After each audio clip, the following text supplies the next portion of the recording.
Hi, this is Scott Garibay, and today I am talking about a brand new Dungeons & Dragons 5th edition race called Vessel. So, Vessel are a very, very unique Dungeons & Dragons 5th edition race, which I have created. I recently wrote an article. You can find this article on nerdarchy.com. I write there weekly, and you can also find lots of other great writers also as well, like Nigel Sanford and Ty Johnston and Joshua Brickley, and Megan is over there. There's a whole slew. I believe it's Megan Miller. And then there's just a whole lot. A lot of great writers over there. I know I'm forgetting a few. Sorry. So at that point, oh yeah, Doug Vahovic, excuse me. So, what are Vessel? Okay, Vessels are really unique. All right, so first I'm going to explain how Vessels came about. So, of course, in the Dungeons & Dragons 5th edition Player's Handbook, it explains all the different planes that exist. And it talks about all these different planes. Well, there are also many campaign settings within the Dungeons & Dragons history and within Dungeons & Dragons 5th edition that can be accessed or that you can tell stories in, right? Well, all of the deities that are discussed within Dungeons & Dragons 5th edition, they all are bound to one specific plane, okay? Or one specific campaign setting. Well, there are two deities that I brought forward, and their names are Jika and Ucan. And Jika and Ucan, they are deities, but they, unlike other deities, they're not bound to one specific plane, right? So they actually exist across all the planes, and essentially what they do is they view all of the planes from every vantage point at every moment, okay? So Jika and Ucan are viewing everything simultaneously, and Jika says to Ucan, I really, really like observing these beings. And Ucan says, yeah, me too. I totally do as well. And then Jika says, the only problem though is I don't understand why these deities only let these beings live for 100, 300, 700 years. It seems so short, right? And Ucan says, yeah, I totally agree. Especially these adventurers, you know, they're questing and their victories and their defeats and their sacrifices. They're so wonderful. And it's really a shame that they only shine very briefly. Jika says, yeah, you know, we should allow these adventurers to shine more in another form. And that was the birth of the Vessel race, okay? And so what Jika and Ucan did is they made the first Vessel, and they've made many since then. So Vessels are like all the other races and classes. They have alignment and speed and size and all of those things. But they're very unique, okay? They're incredibly unique. And they actually have some additional traits even beyond age, speed, size, language, all of those, right? And ability increases, right? What they have is they have these additional traits. They have Child of Jika and Ucan. They have Free Transform. They have Living Glass. And they have Form Bind, okay? Now, I'm going to explain their first, one of their first traits, Living Glass, okay? Now, Living Glass is the form that a vessel is in when it's not in a free transform. And when a vessel is in its Living Glass form, it is exactly 6 feet tall and exactly 150 pounds. It has 1 hit point, and all of its attributes are 8. Okay, very, very unique. All right. Now, as far as age, all vessels, they mature at the age of 3 days old, right? Actually, it's actually on the 4th day that they mature, and they only live to 107 days. Okay. However, vessels only age when they're in their Living Glass form. All right. Now, let me explain their next trait. Their next trait is the real key to this race, and that is their free transform. Okay. A free transform is when Jika and Ukan, so vessels can say to Jika and Ukan, I would like to receive a free transform. They do this automatic, they can do it just through thought, okay? And when they ask Jika and Ukan for a free transform, they receive a free transform, okay? When a vessel receives a free transform, they replace their normal character sheet with a new character sheet, okay? And that character sheet is has to meet the criteria of form bind, okay? All right, now let me see if there's anything. The other thing is, as far as now, I'm going to explain what the criteria for form bind are, but the free transforms.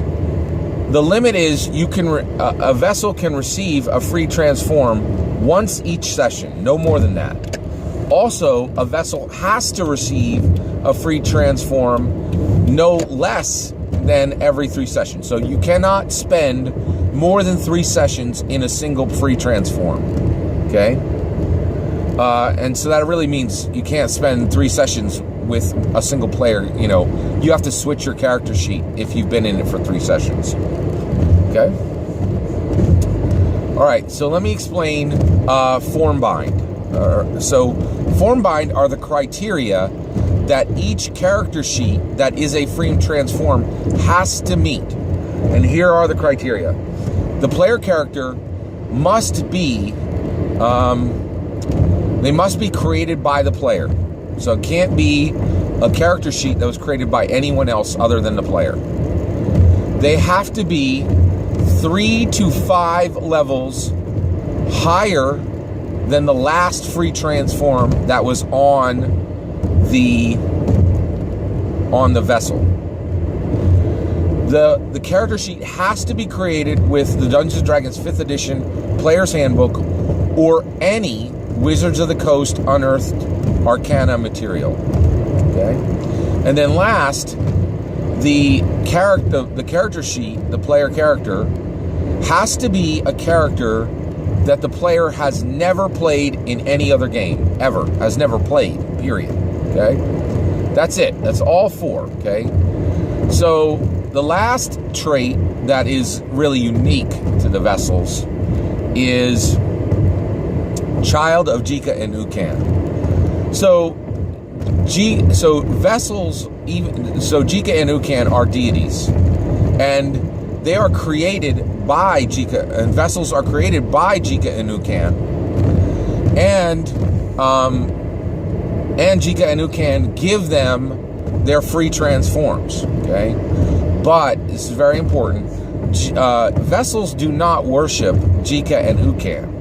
They just see Jika and Ukan as their benevolent parents, which is exactly what they are. They're like parents to them, okay? Also, they don't encourage anyone else to worship their, Jika and Ukan, because it would be like a child telling somebody else you should worship my parents. It's kind of odd, right? All right, so the other thing is, vessels have virtually no cultural traditions that they share, but according to Child of Jika and Ukan, vessels do not like to talk about Jika and Ukan. They never do it, right? Not even among themselves. So they never talk about Jika and Ukan, and they do not worship them, okay? So that is, and then I'll explain all this. So let's go through their core traits, right? Their ability increases. They get 0 to every single stat. So they get +0 to every single stat. Their age, they only age when they're in living glass form. And by the way, they go from free transform to free transform without switching into living glass form. And the reality is vessels almost never spend any time in their living glass form because it's outrageously dangerous for them to do so. They only have 1 hit point, right? So essentially, on their 4th day, they're given their first free transform by Jika and Ukan, okay? And at that point, it's very rare for a vessel to ever choose to be in their living glass form ever again, because they're not, they're completely comfortable in their living glass form, but there's just not a lot of reason for them to spend time in it, and they do age when they're in living glass form, and they only live to 107 days old, period, right? So basically, as long as they're in a free transform, they never age. So that's a huge incentive to really never go into their living glass form. However, vessels do have the ability to take on their living glass form whenever they wish, okay? And generally the only time they do it is when they really trust someone, and that someone asks to see their living glass form or asks to spend time with them in their living glass form. So it's incredibly rare for them to spend any time in their living glass form. When a vessel dies, they will revert to their living glass form as well, okay? So that's the, and then languages are determined by their free transform. Their speed is determined by their free transform. And then essentially all of their feats and their abilities and their skills are all determined by their free transform. So the player is just simply bringing forward a new character sheet, right? That meets all the criteria of form bind. Now, it's important to understand that, so the way the vessels are actually created is Jika creates their organics, like their new body, so if they were dragonborn, so let's say they're a dragonborn warlock with a sailor background. So Jika will create their dragonborn body, and then their dragonborn body, and then Ukan will create their clothes, all mundane items and all magical items for them, all coins, everything they do. And both Jika and Ukan are completely capable of making these copies 100%. And that's what vessels are, is Jika and Ukan saw all these adventures. They see them in the past, in the present, and in the future, okay? And then they simply copy those adventures. Jika and Ukan also give the vessels all the memories and emotions of the